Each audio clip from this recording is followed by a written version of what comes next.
Sistemas operacionais.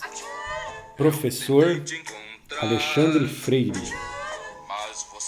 Na aula de hoje falaremos sobre threads. E vocês estão ouvindo aí a música Portugal de Navio dos Mutantes.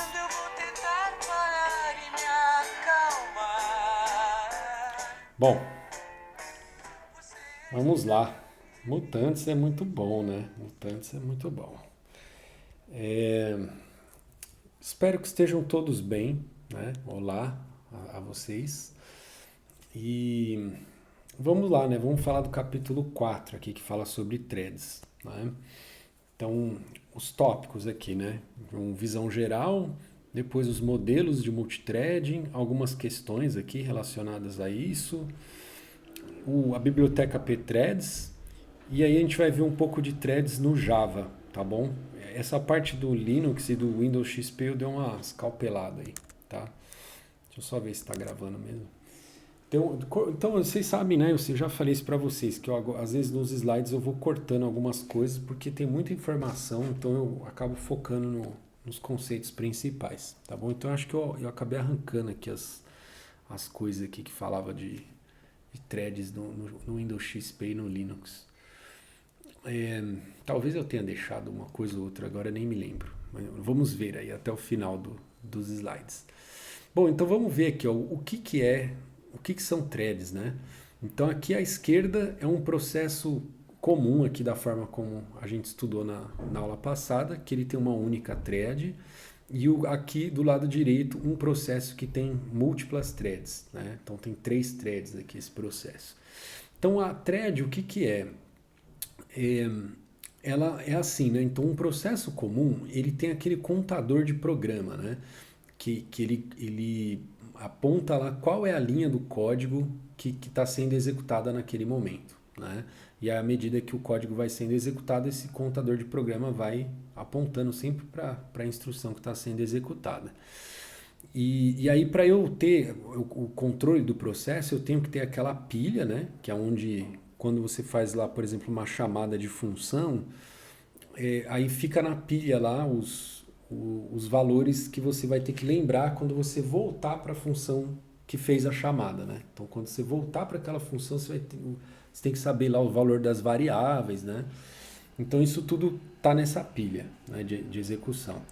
E eu tenho também que saber lá os registradores, né? Então, toda vez que troca de contexto, né, que o sistema operacional tira o processo lá da CPU, eu tenho que salvar os registradores para quando eu for restaurar o processo, eu ter que restaurar o estado dos registradores lá, certo?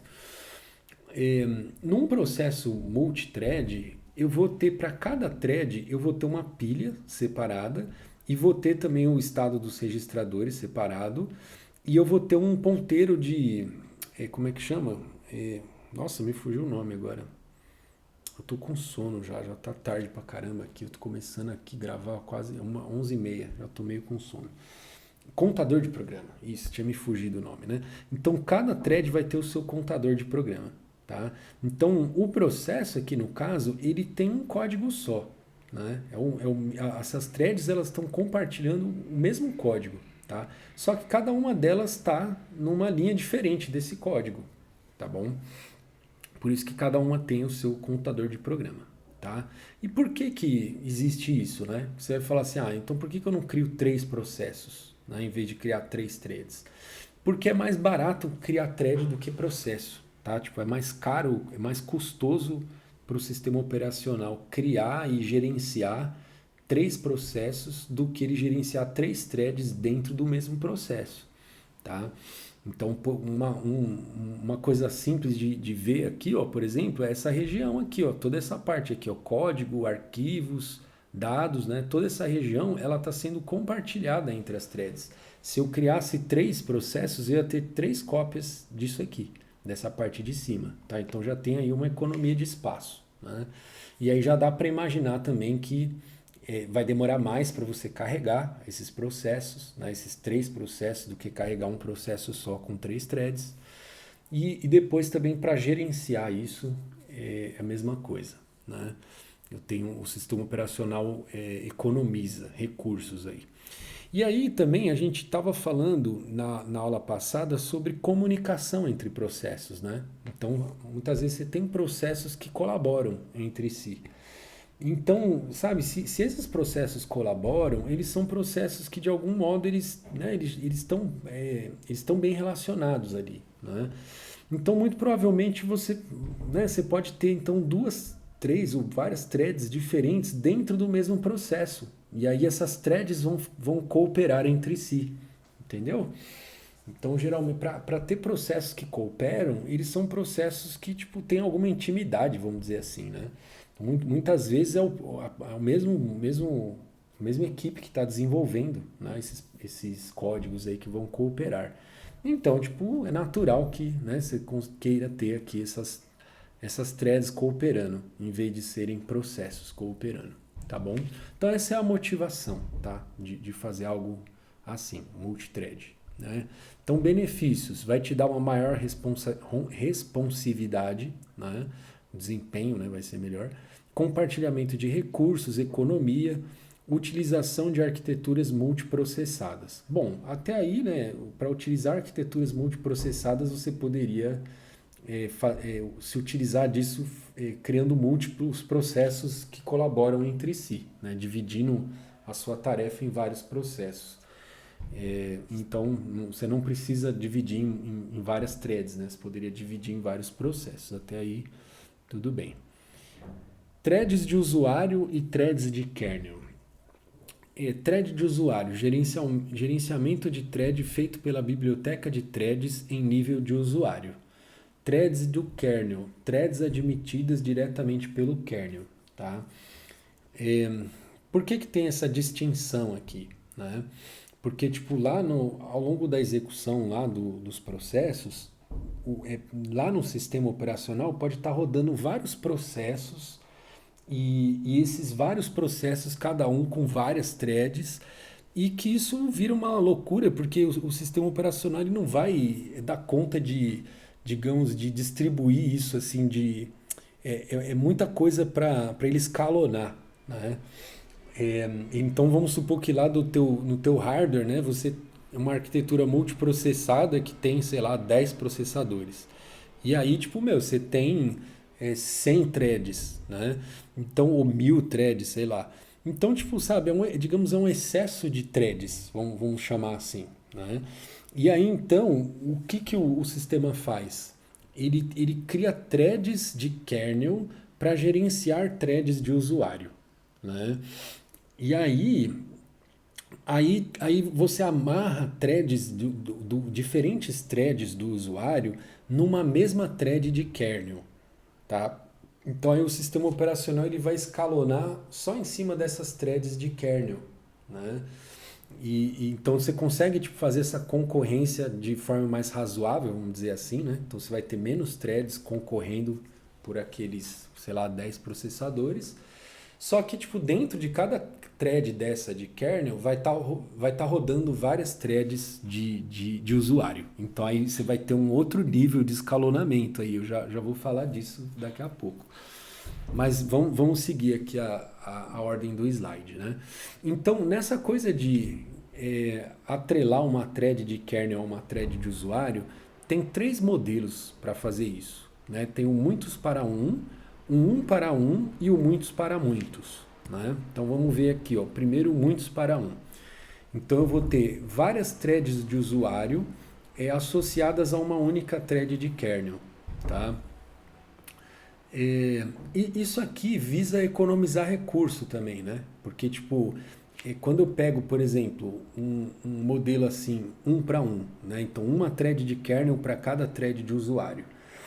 Aí é mais custoso para o sistema operacional gerenciar isso, porque ele vai ter mais threads de kernel para gerenciar. Tá? Então a motivação de eu ter um modelo desse aqui, de atrelar múltiplas threads de usuário a uma thread de kernel, é eu ter menos threads de kernel. Tá? Então isso depois vai facilitar a vida do sistema operacional, porque aí ele vai ter que lidar com uma quantidade menor de threads de kernel. Tá bom? Então essa é a motivação para usar para isso. Só que é claro que vai ter algumas desvantagens aí, né? Então, modelo muitos para um. Muitas threads em nível de usuário mapeadas para a única thread do kernel. Processo, aí agora vem uma desvantagem, né? Processo inteiro é bloqueado se uma thread fizer uma chamada de sistema bloqueante, né? Então, assim, se eu estou com todas as threads de um processo mapeadas para uma única thread de kernel, aí, tipo, essa thread aqui, ela faz uma chamada bloqueante, né? Então, tipo, o sistema operacional vai jogar esse cara numa fila de espera, alguma coisa assim, né? Aí, o que que acontece? Ele não vai, tipo, fazer o escalonamento aqui, passar para outra thread e ir executando, né? Enquanto essa aqui está esperando. Ele vai, tipo, porque ele vai colocar essa thread de kernel em espera. E aí, consequentemente, todas as threads do teu processo vão ficar em espera, tá? Então, essa aí é a desvantagem desse modelo, tá? Só uma thread pode acessar o kernel por vez. Por isso, múltiplas threads não podem ser executadas em paralelo em processadores diferentes. Aí, sistemas que usam isso, né? Solaris Green Threads e GNU Portable Threads, tá? São bibliotecas, né, na verdade, que fazem isso. Então, mas assim, né? O que pode acontecer também é que o teu processo, vamos supor que o teu processo criou 10 threads. E aí, às vezes, o kernel pode criar 3 threads para o teu processo, né?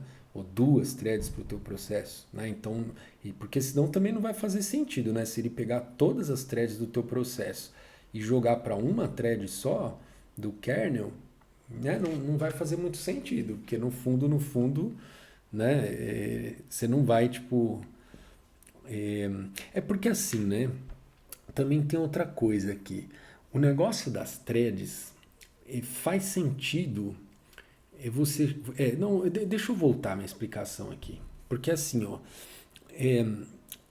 se você tiver um processador só na tua máquina, ainda assim vale a pena você pode querer ter processos multithread, certo? Por quê? Porque, tipo, você quer dar aquela sensação de que você está fazendo várias coisas ao mesmo tempo. Então, tipo, por exemplo, imagina que você tem um programa e que o teu programa ele tem uma tela, o usuário vai apertando os botões lá na tela, e aí de repente um botão que o usuário aperta na tela dispara alguma ação lá de ir no banco de dados, buscar não sei o que lá, né? Aí você gostaria de mostrar para o usuário assim, ó, eu tô indo lá fazer o que você me pediu, mas tipo, pode continuar usando aí o meu sistema, né? Então o sistema continua funcionando, ele não fica travado enquanto tá indo lá no banco de dados fazer alguma coisa. Então, para que isso funcione, você vai ter que ter duas threads. Você vai ter que ter a thread que vai lá no banco de dados fazer não sei o que lá, e a thread que cuida da tela, né? A thread que trata lá os botões tal da tela. E isso vai dar essa sensação para o usuário de que está acontecendo as duas coisas ao mesmo tempo, que o teu sistema tá tratando aqui o usuário interagindo com a tela ao mesmo tempo em que o teu sistema está indo lá no banco de dados fazer alguma coisa, né? Você só vai conseguir fazer isso se você tiver duas threads, né? E aí, nesse caso, não importa se você tem um processador só ou se você tem dois processadores ou mais. Não importa, certo? Então você só quer dar essa sensação para o usuário de que as coisas estão acontecendo ao mesmo tempo. Então, num caso desse exemplo que eu estou dando, faz sentido você ter, tipo, todas as threads do teu processo, de repente, mapeadas para uma única thread do kernel, né? Você fala, eu tenho um processador só, né? Então, tipo, não vai, minhas threads elas nunca vão estar rodando em paralelo, né? Então, beleza, quando o sistema operacional tipo, for tratar, ele falar é a vez dessa thread aqui executar, aí depois ele, né, tem o mecanismo aqui de selecionar, de revezar, né, o tempo entre essas threads. Aí é outra história, né? Que a gente vai falar disso daqui a pouco, mas o fato é, quando o sistema operacional der alguma fatia de tempo para o meu processo, aí essa fatia de tempo vai ser dividida entre as minhas threads, entendeu? Então faz sentido, né, você ter todas as threads do teu processo associadas a uma única thread de kernel. pode fazer sentido. Agora, é claro que quando o teu objetivo é executar coisas em paralelo, né? Então, se fala, eu tenho, vamos supor, eu vou renderizar lá uma imagem de vídeo lá não sei das quantas, não sei quantos frames por segundo, eu tenho que tipo, processar uma cacetada de coisa num pequeno, um curto espaço de tempo, e eu quero aproveitar que eu tenho 10 processadores lá para rodar 10 threads em paralelo para ir fazendo esses cálculos aí em paralelo. Aí, tipo, não vai fazer sentido você associar essas 10 threads a uma única thread de kernel, porque elas não vão rodar em paralelo, né? Certo? Então, depende do contexto aí, pode fazer ou não sentido usar um modelo desse aqui, tá bom? Então, como eu falei, né, uma das desvantagens aqui, o processo inteiro é bloqueado se uma thread fizer uma chamada de sistema bloqueante. Só uma thread pode acessar o kernel por vez, por isso, múltiplas threads não podem ser executadas em paralelo em processadores diferentes, certo? Deixa eu dar um gole na minha água.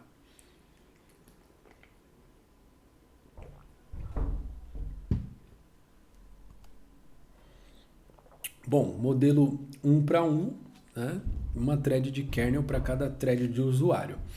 Aí a questão aqui, tipo, né, as suas threads vão poder rodar em paralelo, só que aqui também vai ficar custoso, né? Porque aí eu vou ter uma thread de kernel para cada thread que você tiver, tá? Thread de usuário, tá?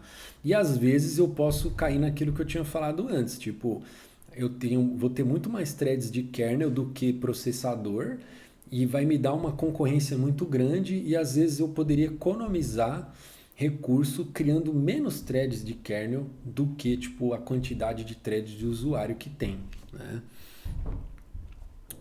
Então aqui no 1 para 1, cada thread em nível de usuário é mapeada para uma thread do kernel, maior concorrência do que o muitos para muitos, do que o muitos para um, não bloqueia o processo todo quando uma thread faz uma chamada de sistema bloqueante, né? Óbvio, né? Permite rodar threads em paralelo em processadores diferentes, porém custo maior, pois tem que criar uma thread de kernel para cada thread de usuário, né? Aí, o meio do caminho aqui, né? Quer dizer, não sei se é meio do caminho, mas enfim, é um meio do caminho, vai. Porque aí eu vou ter um modelo muitos para muitos, né? Então eu vou pegar algumas threads de kernel para tomar conta de algumas threads de usuário, né? E aí geralmente eu vou ter um número menor, né, de threads de kernel do que threads de usuário. Então você criou, sei lá, 10 threads, eu posso criar lá o sistema operacional, né, pode criar 2 threads de kernel, 3, sei lá. Entendeu? Aí o sistema operacional tem a chance de repente até deixar você também escolher, né? Falar, o meu processo vai ter 10 threads, mas e eu quero tipo 3 threads de kernel, sei lá. Enfim. Porque aí você não vai ter essa coisa de bloqueou uma. Por exemplo, se essa thread aqui ela tiver atrelada a essa thread de kernel e ela fizer uma chamada bloqueante, ela vai bloquear essa thread de kernel aqui, né? E eu ainda tenho outras duas, né? E aí as outras threads que eu tenho, e ela não é fixa, né? Tipo assim, não é que essa thread ela sempre vai trabalhar mapeada para essa thread de kernel. Isso aqui eu posso ir mudando ao longo da execução, né? Então eu posso, tipo, no momento, vamos supor, essa segunda thread aqui, ó, essa daqui estava sendo tá mapeada para essa primeira aqui também.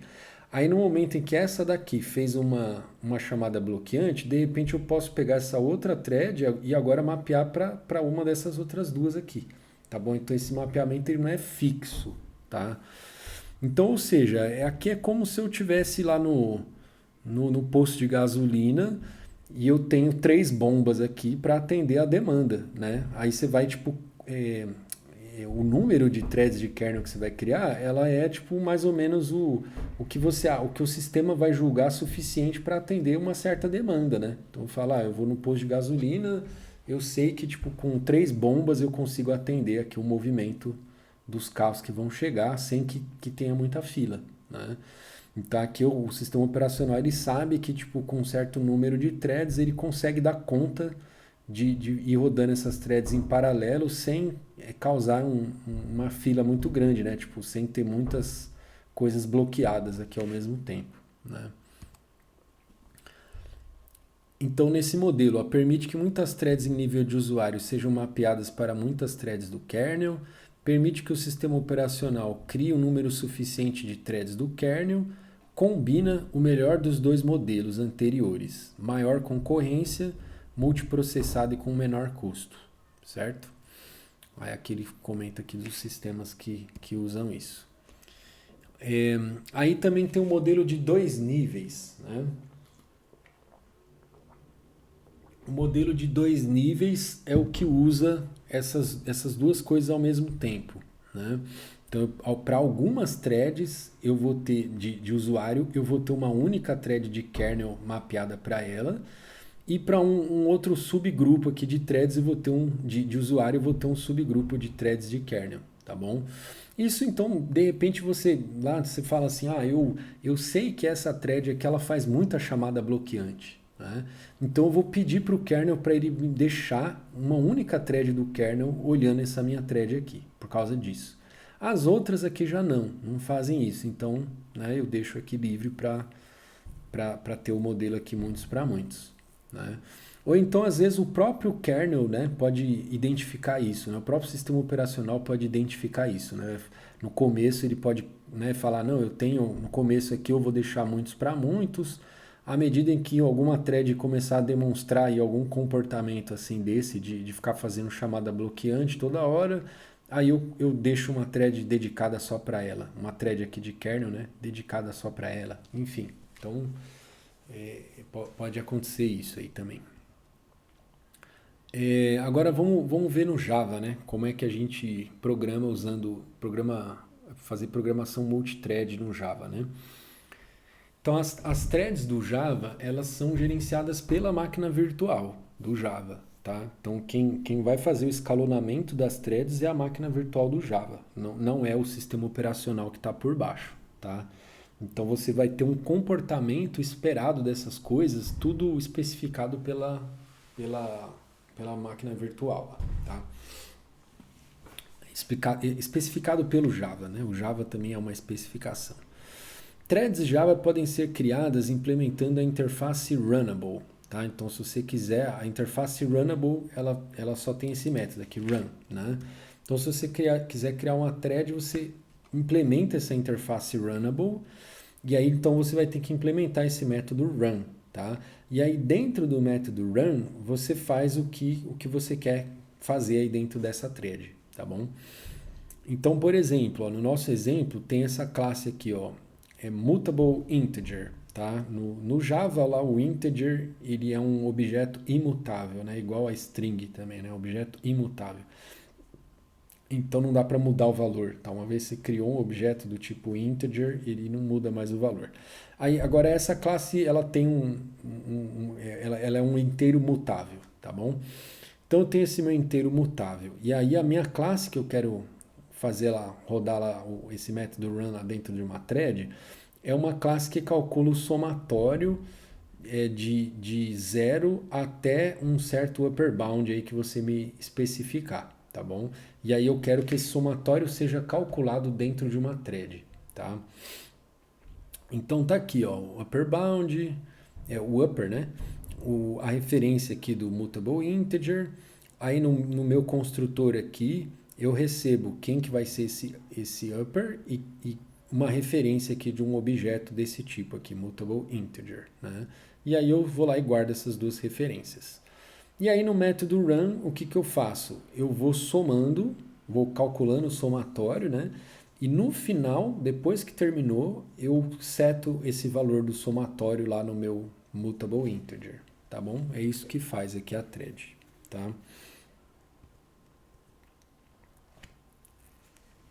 Aí aqui essa outra classe aqui, ó, class driver. Vamos ver o que ela faz, ó. Ela pega o argumento aqui da linha de comando e aí tá validando aqui só, né? Tem que ser um valor não negativo, né? Aí ela cria lá o tal do mutable integer, pega lá o upper que você passou como argumento e aí ela vai criar uma nova thread, tá? Então aqui, ó, essa que é a parte que interessa pra gente, né? Então, para criar uma thread no Java, passo um, né? Implementou, e não é só de um jeito, tá? Tá vendo um jeito de fazer, não é o único jeito. Então, passo um, implementa a interface runnable, tá? E aí lá no método run você faz o que você quer que aconteça lá dentro da thread que você quer criar. Passo 2, crie um objeto do tipo thread, passando para ele como parâmetro a tua classe lá, uma instância, né, da tua classe que implementa o runnable, tá bom? Beleza. Aí você chama um método start para deixar a thread disponível para, sabe, aquela lembra do estado lá do processo, né? O processo está pronto, está executando, não sei o quê. Então você vai deixar a tua thread agora disponível para a máquina virtual executar, tá bom? Não significa que quando você der o start a thread vai começar naquele momento, tá? Você só está dizendo que pode começar, tá bom? E aí aqui eu tô tá chamando aqui o método join, que é assim, é, quando que a gente está falando de thread, múltiplas linhas de execução, né? Então, tipo, no momento que você deu start aqui, ferrou, vamos dizer assim, ferrou no seguinte sentido. Você já não sabe mais o que vai acontecer. Tipo, se a máquina virtual ela já vai trocar para essa thread que você criou, ou se ela vai continuar na sua. Então vamos supor que você tenha 10 linhas aqui, ó, para executar. Aí você não sabe, tipo, se vai executar até a linha 3, aí depois vai trocar para a tua thread lá que você criou, aí vai executar duas linhas lá da thread que você criou, aí volta para essa tua thread original, porque, tipo, todo o programa Java, ele roda dentro da thread principal lá, né? Então a thread principal é a que você roda lá no começa no main, né? Então, tipo, o código que está rodando aqui, ó, é o que está na thread principal. Então, ou seja, eu não sei em qual momento que a máquina virtual vai trocar de uma thread para outra, né? E por que eu falei que lascou, né? Tipo, por que a partir do momento que deu start aqui lascou, num certo sentido? Justamente por isso, porque aí eu já não sei mais o que está acontecendo, de fato. Eu não sei, tipo, quando que a máquina virtual vai trocar de uma thread para outra, e isso pode dar, tipo, várias confusões, né? Inclusive porque, se você rodar duas, três vezes o mesmo programa, ele pode apresentar comportamentos diferentes. Porque, tipo, justamente porque a gente não sabe quando que a máquina virtual vai trocar de uma thread para outra. Então, tipo, numa execução, ela pode, na hora que eu der start, ela já trocar para outra thread. Numa próxima execução, ela pode esperar aqui, executar mais umas duas, três linhas aqui, trocar para outra thread, executar outra thread até o final e voltar, aí executar mais seis linhas aqui. Numa outra execução, ela pode executar cinco linhas aqui, depois uma linha da thread, uma linha daqui, uma linha da outra thread, uma linha daqui, entendeu? Então, tipo, cada vez que você executar, ele vai executar numa ordem diferente. A única coisa é que, assim, cada thread, ela tem a sua ordem sequencial, né? Só que, tipo, você nunca sabe quando para uma e entra outra. E é isso que pode dar problema, tá? Inclusive, a gente vai estudar isso num outro capítulo, que é sincronismo de processos, tá?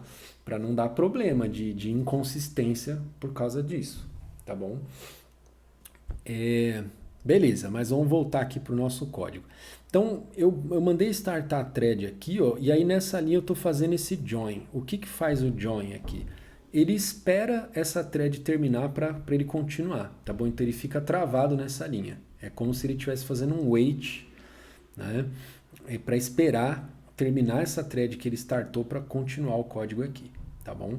E aí, tipo, quando voltar, ele imprime o valor lá que a thread calculou no somatório lá, tá bom? Então esse programa aqui é bem bobo, né? Porque tipo, você cria uma outra thread, mas você espera essa outra thread terminar para você, né, vir para cá. Então é parecido com aquele exemplo do processo também que a gente viu, né? Que ele criava um outro processo e esperava o processo terminar para depois ele imprimir uma mensagem, ó, voltou lá do processo, tá bom? Então aqui eu estou criando uma nova thread e estou aqui parado esperando essa thread terminar para eu continuar aqui o que eu estava fazendo. Beleza. Os estados das threads no Java, né?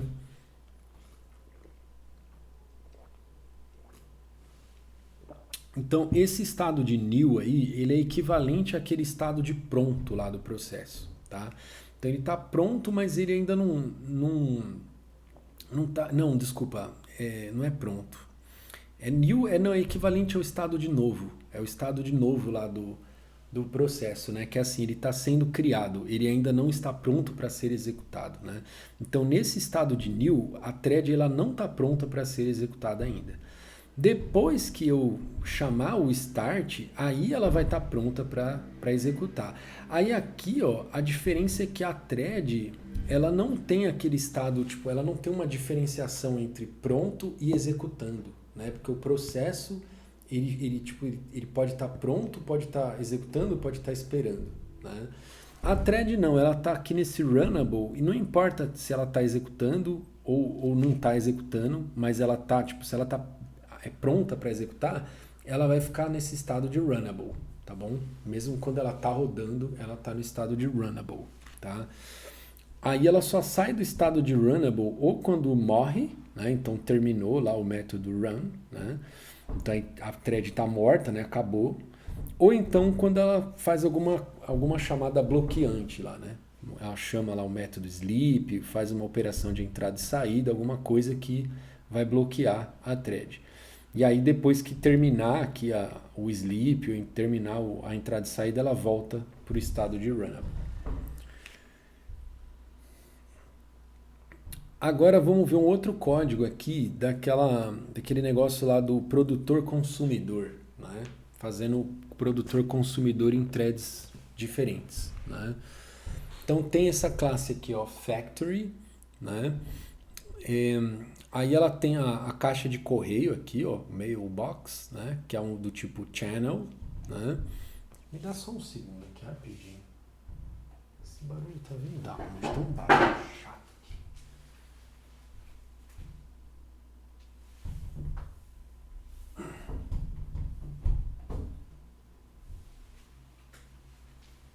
Que bate um vento aqui no corredor e a porta fica balançando, fica um barulho chato. Enfim, eu tinha resolvido isso, mas era um negócio que eu botava ali embaixo da porta, mas o meu cachorro comeu tudo. Mas vamos lá, mas eu tô escutando barulho ainda, eu acho que é o meu cachorro que tá balançando a porta ali. Enfim, ele tava aqui na sala, mas tava fazendo muita bagunça, eu tive que pôr ele lá na cozinha. Agora ele tá cutucando a porta ali. Mas vamos lá. Aí, ó, vou criar duas threads aqui, ó, para operar em cima dessa mesma caixa de correio, que é a thread do produtor e a thread do consumidor, tá bom? Então criei as duas threads e estou startando as duas threads aqui, tá bom? É tudo dentro do construtor aqui dessa factory, tá? Então aí no método main eu só chamo o construtor e acontece tudo isso aqui. Agora vamos ver o código, né, desse produtor e desse consumidor. Então aqui o que já dá para a gente ver que o produtor e o consumidor eles têm que implementar runnable, certo? Porque quando eu vou dar new na thread eu passo para ela lá no construtor um objeto que implementa a interface runnable, certo? Então tá aqui, ó, produtor implements runnable. E aí no método run ele vai fazer alguma coisa aqui, ó. Então no construtor ele pegou a referência lá da caixa de correio e aí no run dele ele vai ficar ciclando aqui infinitamente, colocando data na caixa de correio, aquele exemplo banal lá que a gente já viu, né? Então ele dá new na data, imprime alguma coisa na tela e manda lá para a caixa de correio essa mensagem que é uma nova data. E aí ele dá uma dormida, né? Esse método nap aqui do sleep utilities é para a thread ficar dormindo um pouco, tá? Então dormir a thread sai, né? Ela fica bloqueada por um certo período de tempo, tá? O consumidor já dá até para imaginar o que ele vai fazer, né? Então, de novo, a mesma coisa que no construtor eu pego a referência daquela mesma caixa de correio, né? Então, quando eu crio aqui, ó, tanto o produtor como o consumidor, eu estou passando para eles dois como referência a mesma caixa de correio, certo? Aí eles pegam no construtor de cada um deles, eles guardam a referência para essa caixa de correio. E aí o consumidor, aqui no método run dele, o que, que ele faz? Ele fica, mesma coisa, ele dorme por um tempo, depois quando ele acorda ele pega uma mensagem da caixa de correio e imprime, caso a mensagem seja diferente de nulo, tá? Certo? Então é um exemplo meio bobinho, mas só para ver, tipo, duas threads agora rodando em paralelo, né? Então aqui eu criei as duas threads e startei as duas, né? E aqui no caso eu não fiz aquele join nem nada, então não estou esperando nada. Então se eu tivesse mais código aqui para baixo, ele ia continuar executando esse código e aí a máquina virtual ela ia fazer escalonamento entre as threads, né? Essa thread principal, a thread do consumidor e a thread do produtor. Então entre essas três threads, a máquina virtual ia escalonar, ia executar um pouco de cada uma e ia ficar trocando. Certo? Então, esse aqui é um tipo de código que se você rodar, é porque aqui é claro, é data, né? É data, tipo, não, se você rodar duas vezes não vai ficar igual, porque a data aqui é com a hora também, né? Então não vai ficar igual, né? Primeiro por causa disso, né? Porque, tipo, você rodar em outra data, né? Vai ser um outro horário e tal. Mas, tipo, também, não, se você rodar isso aqui várias vezes, ele não vai dar a mesma resposta, tá? Porque, tipo, essa variação aí do escalonador. Então, às vezes, tipo, sei lá, a primeira vez que o consumidor foi pegar uma mensagem, estava vazio, voltou nulo, né? Agora, isso, tipo, da primeira vez que eu executei. Da segunda vez que eu executei, pode ser que a primeira vez que o consumidor foi pegar alguma data, tinha lá já, e não estava nulo, entendeu? Então, tipo, por isso que é difícil debugar programa multithread, tá? Porque cada vez que você executa acontece uma coisa diferente. Então você realmente tem que saber programar multithread, tá? Não é uma coisa trivial de fazer, não.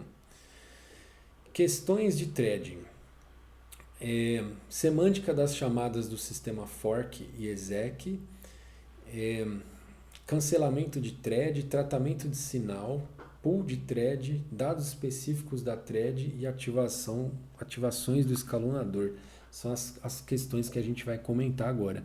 Na verdade, a gente não vai comentar essa parte de cima, que é a semântica das chamadas do sistema fork exec. Eu não me lembro por que eu tirei isso. Agora eu não consigo nem lembrar, porque, enfim, foi da última vez que eu dei aula, eu tirei isso aqui. Agora eu não lembro por quê. Então, paciência. Então, vamos começar aqui do cancelamento de thread. Terminando uma thread antes que ele tenha terminado.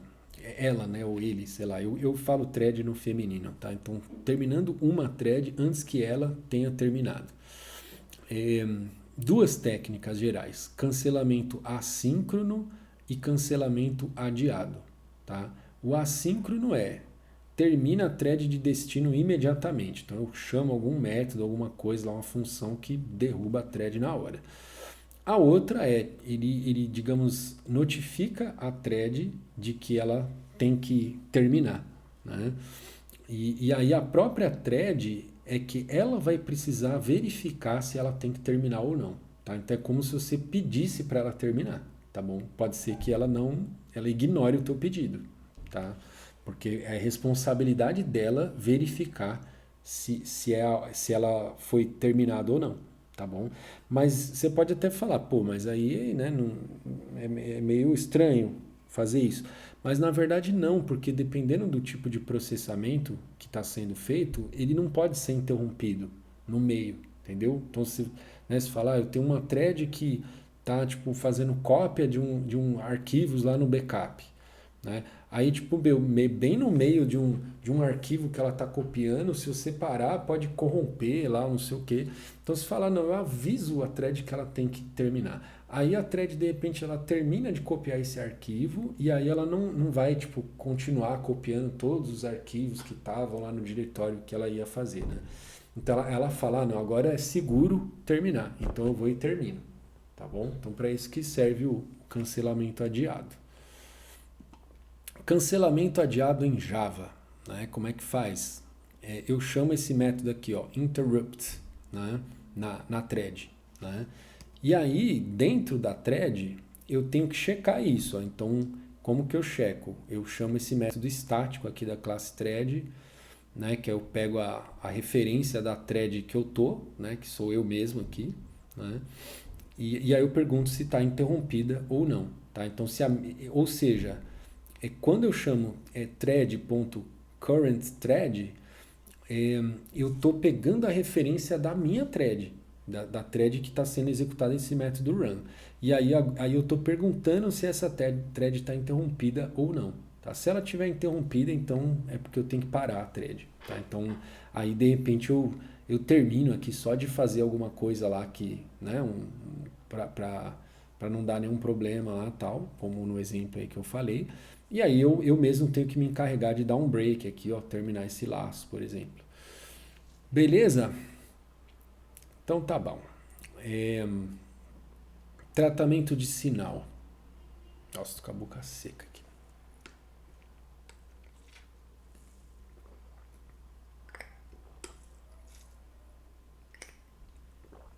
Sinais são usados em sistemas Unix para notificar um processo de que ocorreu um evento em particular. É tipo parecido com isso que a gente fez aqui, né? É meio que só que aqui é tipo um sinal específico, né? Um sinal de que essa thread está interrompida. Mas eu poderia ter vários tipos de sinal, né? Que eu teria que verificar aqui dentro da minha thread ou dentro do meu processo, né? Então, um manipulador de sinal é usado para processar sinais. Tá? Sinal é gerado por evento em particular, sinal é entregue a um processo e aí o sinal é tratado. Tá? Isso aqui falando num caso aqui de um processo que é single thread. Né? Agora, e se for um processo multithread? Como que faz? Né? Opções. Entregar o sinal à thread para a qual o sinal se aplica. Então, de repente, sei lá, o teu processo tipo cometeu lá fez alguma operação que deu algum erro. E aí o sistema operacional quer te passar esse sinal. Como esse erro ocorreu dentro de uma certa thread, então o sistema operacional poderia passar o sinal para essa thread, né? É uma opção. Outra opção, entregar o sinal a cada thread no processo. Então, todas as threads vão receber o sinal. Né? Outra opção, entregar o sinal a certas threads no processo. Entregar algumas e não entregar a outras. Atribuir uma área específica para receber todos os sinais para o processo. Então, tipo, não importa qual thread que foi, né? O sinal vai ser recebido numa certa área específica. Né? Então, isso tudo são questões que, né, o sistema operacional precisa definir qual que é o comportamento dele para que a gente, como desenvolvedor lá, a gente saiba depois, né, na hora da gente programar multithread, o que vai acontecer, né? Tipo, caso dê um sinal, como que eu trato esse sinal, né? Pools de threads, né? Criam uma série de threads em um pool onde esperam trabalho. Vantagens: em geral, ligeiramente mais rápido para atender uma solicitação com uma thread existente do que criar uma nova thread. Então, a ideia do pool, isso é até um padrão de projeto, na verdade, né? Para quem fez lá COO, né? Computação Orientada a Objetos, lá tem um dos padrões, não sei se isso é apresentado lá na disciplina, mas lá nessa disciplina vocês estudam padrões de projeto. E esse negócio de pool é um padrão de projeto. Então você tem algum tipo de recurso que é custoso de você alocar e que é um recurso que pode ser reaproveitado. Então, em vez de você ficar alocando cada vez que você precisa, você tipo cria um pool, que aí tipo toda vez que você ia jogar fora o recurso, você guarda o recurso no pool, que aí da próxima vez se você for precisar, em vez de você criar um novo, você usa aquele que já estava criado, tá bom? Então tem esse negócio do pool aí para threads, né? Então é mais rápido você tipo atender. Então quando o teu processo vai criar uma thread, é mais rápido para ele pegar uma thread que já está no pool do que criar uma nova, do sistema operacional ter que criar uma nova thread para você. Certo? Coloca um limite, tamanho do pool aqui, para a quantidade de threads alocadas a um processo, evitando excesso de threads ativas, né? Então, então, tipo, sei lá, você tá criando tipo um monte de thread no teu processo, né? Só que aí você tem um pool para controlar o número máximo de threads que você tem, né? Você fala, eu tenho no máximo, sei lá, 10 threads, né? Então, quando o meu processo passar dessa cota, o pool ele não vai permitir que isso aconteça, entendeu? Então ele só tem 10 threads lá. Toda vez que você precisar de uma thread e não tiver thread, você vai ter que esperar. Vai colocar você numa fila, vai falar, tá bom, a tua thread já tá vindo aí, né? Então, tipo, ou seja, no código com pool, em vez de você dar new na thread, igual a gente está fazendo aqui, ó. Cadê? Aqui, né? Tá dando new em thread, né? Então, em vez da gente dar new no thread, a gente vai pedir uma thread pro pool. E aí, se o pool não tem thread, ele vai pôr você para esperar, entendeu? Ele vai falar, quando eu tiver uma thread, eu te dou. Tá bom?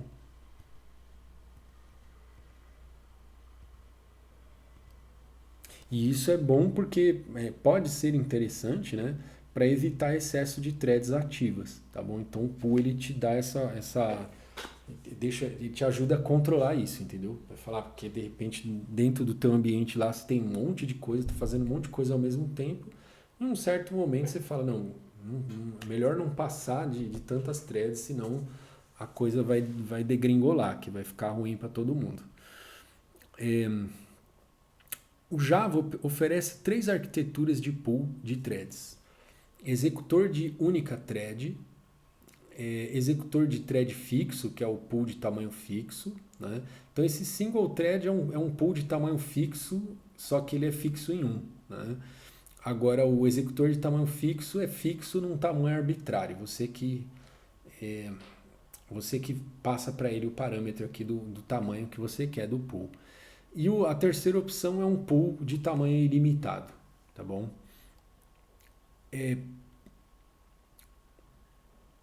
Aqui é um exemplo, né? É um exemplo. Uma tarefa a ser atendida por um pool de threads.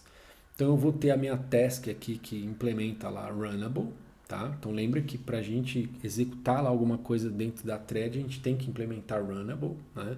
Então vou ter que seguir esse primeiro passo aqui, vou implementar a interface runnable, vou escrever o método run, só que agora eu não vou mais dar new em thread para alocar a thread, jogar essa minha task dentro daquela thread que eu vou dar new. Eu não vou mais fazer isso. Eu vou entregar para o pool o meu objeto runnable e ele é que vai dar conta aí de dividir as minhas tasks entre as threads que ele tem lá no pool. Então aqui, ó, criando o pool, né? Então aqui, ó, método estático aqui, né, dessa classe executors. Aí você pegou o pool aqui e aí você vai colocando as suas tasks dentro do pool, tá? Então eu não estou dando new mais em thread, tá bom? Eu só vou jogando as tasks dentro do pool. E aí o pool é que vai se encarregar de chamar start lá nas threads, né? Aí a hora que, tipo, então vamos supor que o teu pool ele aceita no máximo 5 threads simultâneas. E aí você jogou lá 10 tarefas. Então o pool ele vai se encarregar de startar as threads, aí à medida que terminou uma, ele vai lá, pega uma tarefa da fila e joga para uma outra thread, tá? Então ele que se encarrega de fazer isso. Se bem que esse pool aqui ele não tem tamanho fixo, né? Mas a gente não sabe como ele trabalha, né? Ele pode não ter um tamanho fixo, mas ele também não é por isso que ele vai, toda vez que você mandar uma tarefa, ele vai criar uma thread nova, porque, né? Ele pode ter uma política assim de falar, à medida em que você vai pedindo muita thread, ele vai criando threads novas, ele fala, é aquela mesma história do atender a demanda, né? Você fala, eu acho que com 5 threads eu consigo atender a demanda. Aí de repente tem um pico, aí o pool ele pode aumentar de tamanho, né? Falar, agora eu vou deixar 10 aqui para atender a demanda. De repente o pool começa a identificar que caiu a atividade, aí ele pode ir matando algumas threads para ter menos threads ativas lá, né? Enfim, então ele pode ir variando o tamanho dele, né? Aqui depois, ó, chama esse método shutdown. Shutdown, aí tipo ele só vai matar o pool depois que terminar todas as tarefas, né? Dados específicos da thread. Deixa eu dar um bico na minha água aqui. Eu acho que eu vou pausar o vídeo, viu? Eu achei que eu ia conseguir terminar. Não, eu vou até o fim, então. Já tá acabando já. Senão eu vou quebrar aqui bem no finalzinho, acho que é melhor não. Então deixa eu só dar um bico na minha água aqui.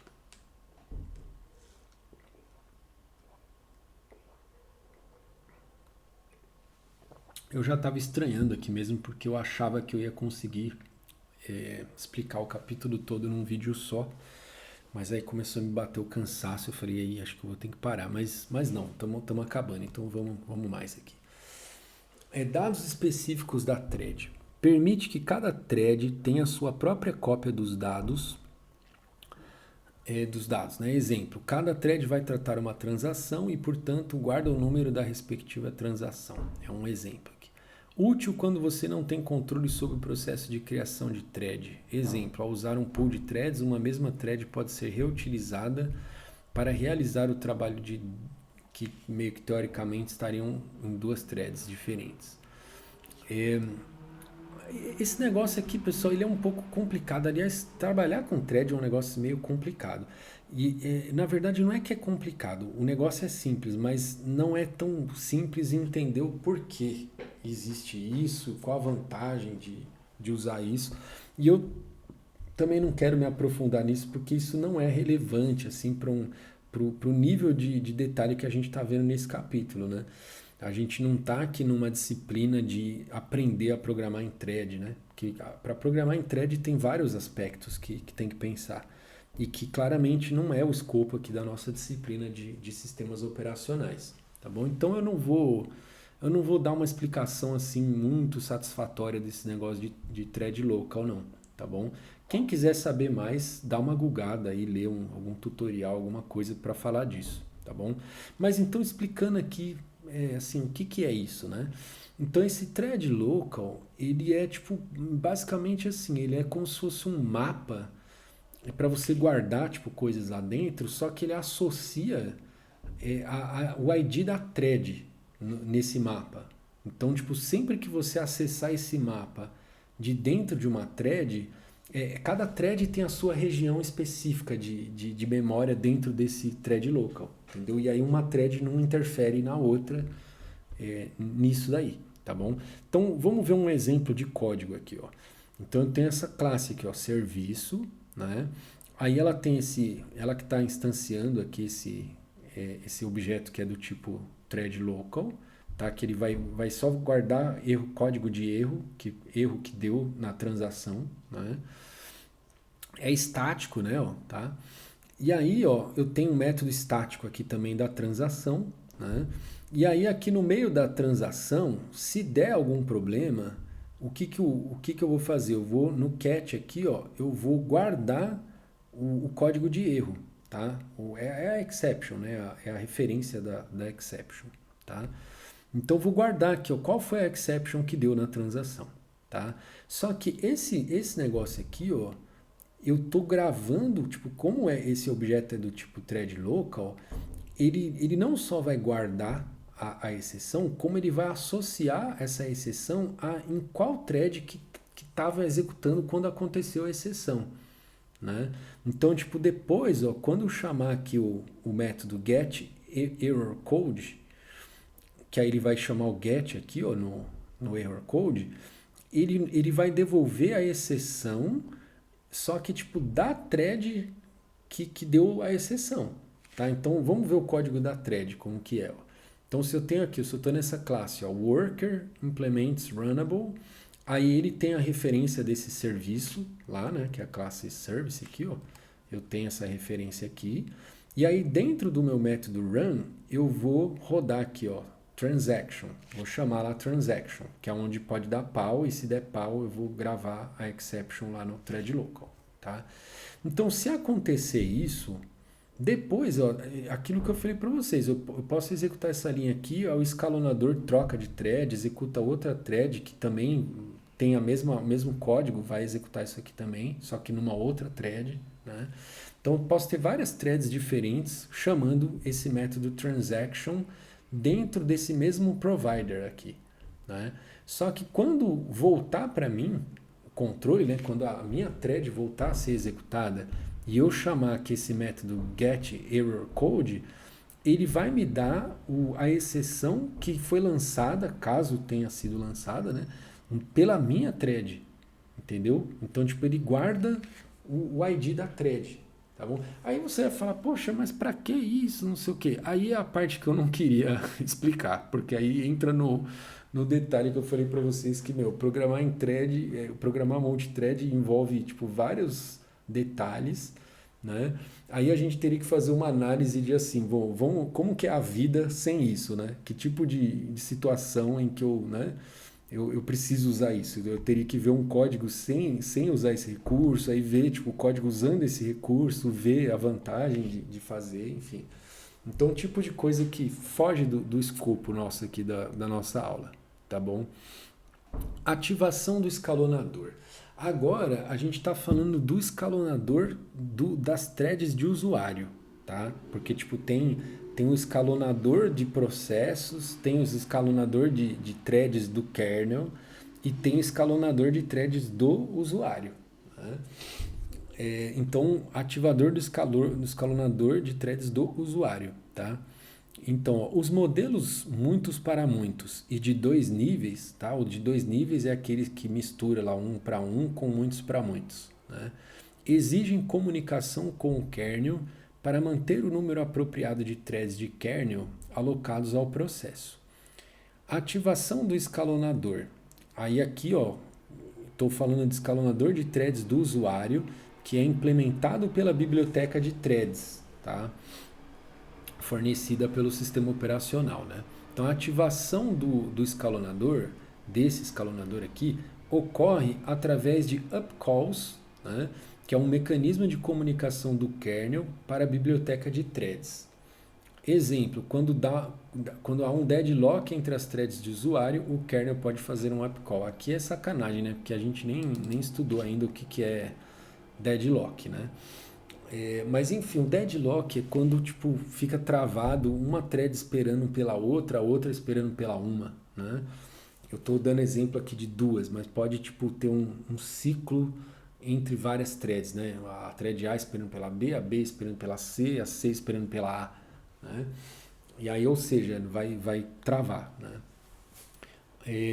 Então seria uma situação em que o sistema operacional poderia fazer uma upcall aí para informar que ocorreu o deadlock. Para a thread de usuário, isso aqui é lightweight process, né? É como se fosse um processador virtual, vamos chamar assim, tá? Então é uma estrutura de dados que está entre a thread de usuário e a thread de kernel. E ela representa um processador virtual. Tá? Então, para que serve esse lightweight process? Quando eu for rodar o escalonador aqui de usuário, ele vai fazer o que? Ele vai falar assim, ó, agora chega dessa thread executar aqui e vai para essa outra. Então, tipo, é como se ele fizesse uma troca de contexto, só que em vez de troca de contexto lá do processador, ele vai fazer uma troca de contexto nesse processador virtual. Ele vai tirar uma thread e vai colocar outra no processador virtual, tá bom? Aí, tipo, quando a thread de kernel, quando lá o escalonador das threads de kernel chegar e falar assim, ó, thread de kernel, é tua vez de executar. O que ela vai fazer? Ela vai pegar a thread que está aqui no lightweight process e vai executar, tá bom?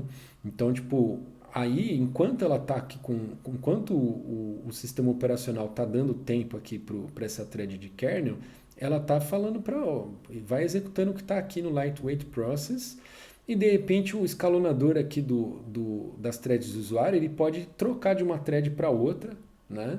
Então ele vai fazer essa troca de contexto aqui e ainda mesmo que tipo ainda, né, vamos supor assim, o sistema operacional deu um segundo para essa thread de kernel. Aí essa thread de kernel vai pegar esse um segundo, de repente dividir entre 5 threads, né? Então ele vai dar um quinto de segundo para cada thread. Então ele vai fazer essa troca de contexto aqui, só que troca de contexto nesse processador virtual aqui. Então, e aí, tipo, lá no processador real é tudo, tipo, é a mesma thread que está executando, entendeu? Aí a vantagem disso é que esse processador virtual ele roda no espaço do processo. Então ele roda em modo usuário, não precisa rodar em modo kernel, tá? Então é melhor, né? Tipo, quanto menos rodar em modo kernel, melhor, tá bom? Beleza, então isso que é o lightweight process. Pthreads. é a biblioteca, é uma API padrão POSIX para criação e sincronismo de thread, tá? Essa API, ela especifica o comportamento dessa biblioteca, só que tipo, você vai ter várias implementações dela, tá? Porque o POSIX, ele é uma especificação. Então eu posso ter vários sistemas operacionais diferentes implementando o padrão POSIX, tá? E aí nesse padrão tem a especificação dessa API aqui, pthreads, tá? Que é a biblioteca para tratar threads, tá bom? Não é para tratar, assim, para a gente como usuário criar, desenvolver, né, processos lá, o nosso código multithread, tá bom? Comum em sistemas operacionais Unix, né, Solaris, Linux, macOS, que são sistemas operacionais que são baseados no Unix, tá bom? Agora sim, terminamos o capítulo 4. Maravilha, pessoal. Até o capítulo 5, então. Um abraço. Tchau, tchau.